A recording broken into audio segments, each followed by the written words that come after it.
Hello viewers, welcome back to my YouTube channel, English and Literature with Carol. Now today we want to learn Fathers of Nations.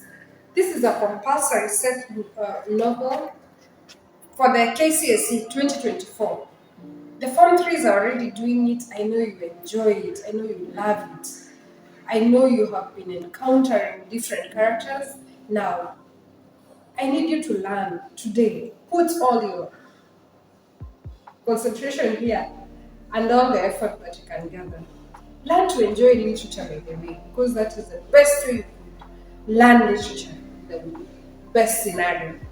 Now, in Fathers of Nations, first of all, we ask ourselves something about the title.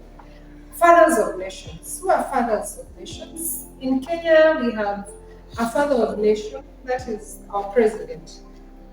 Right? Do you know our president? Of course you do. You're a senior candidate now by this time. Those are different fathers. We have in Africa, we have different presidents, and that's what this title stands for. The 50 heads of state have met in Banjul, Gambia, and they would like to attend a summit. That's what we want to look at. We will be doing it systematically. Don't worry. Don't even start asking yourself, who are these 50 heads of state? We will encounter them. Now, join me as I teach you on fathers of nations. Now, there is a synopsis that you'll have to go through. This book starts with a foreword.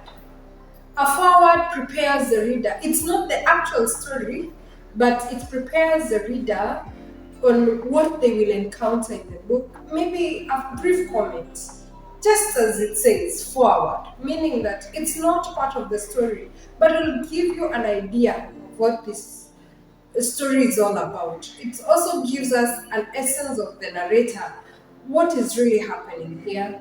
And I love the forward because it has also opened for us that story. We prepare ourselves to see this document. A young man had been arrested in the streets selling a copy called For 100 Eyes Only. It was for 100 eyes only, but he was in the streets all over selling that copy. So the critics come and claim no, that summit that was attended in Gambia was a flop. Why? Because okay, in the untold message, how would someone be selling copies in the streets for 100 eyes only? It's meant for 100 eyes only, so it's confidential. But it was caught selling there. So the critics will say, no, this was not a successful summit.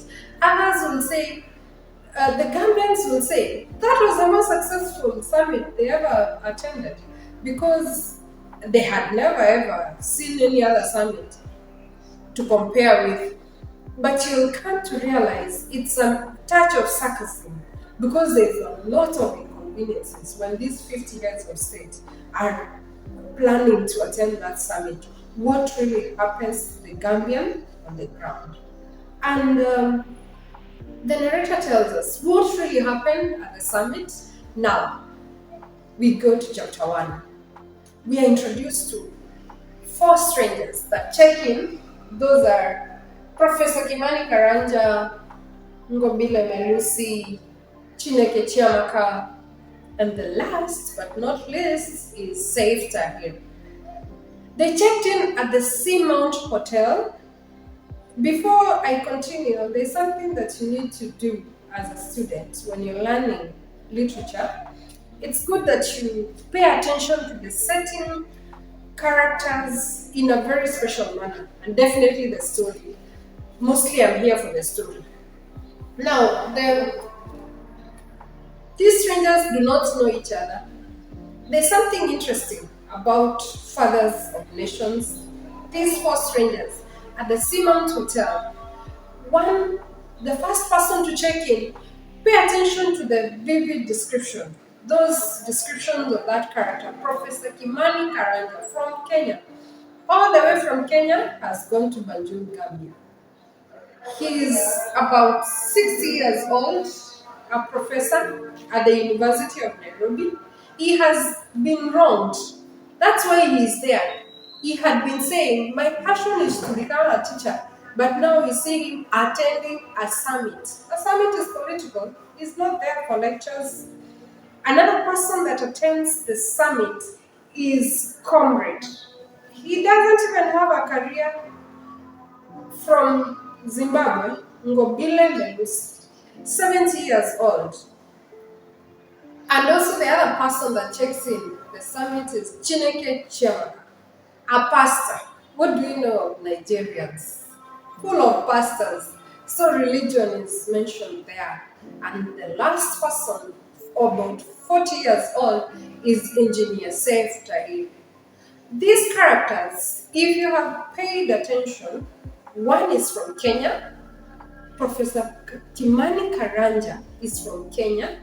He checked in at the East Wing from Kenya.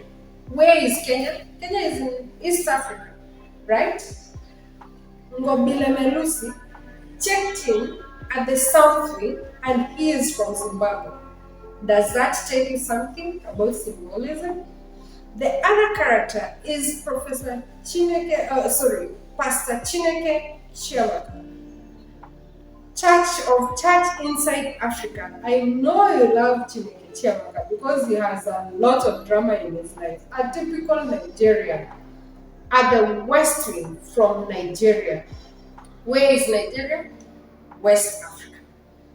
And the last person to check in, Saif Tahir, is from Libya, Tripoli, Libya, and he checked in at the North Wing. That should tell us something about symbolism, but we'll get to that. Now, these characters have been vividly described. Pay attention to the way they appear. Professor Kimani is a huge, well-built man. We are told that he had a tendency of speaking with a smack in his lips. So there's something there that you should note. They have been vividly described. They do not know that each of those characters are there. There is a secret person that we are kept in suspense. I'm already introducing the story, the characters, and now I have mentioned suspense. Suspense of the style. We do not know who is this person that has commanded them to check in at the Simont Hotel. Each of them is in oblivion that any other character is there. So there is a secret person that identifies himself as the guy. And when they settle, all the strangers settle, they receive a call and they are given a call.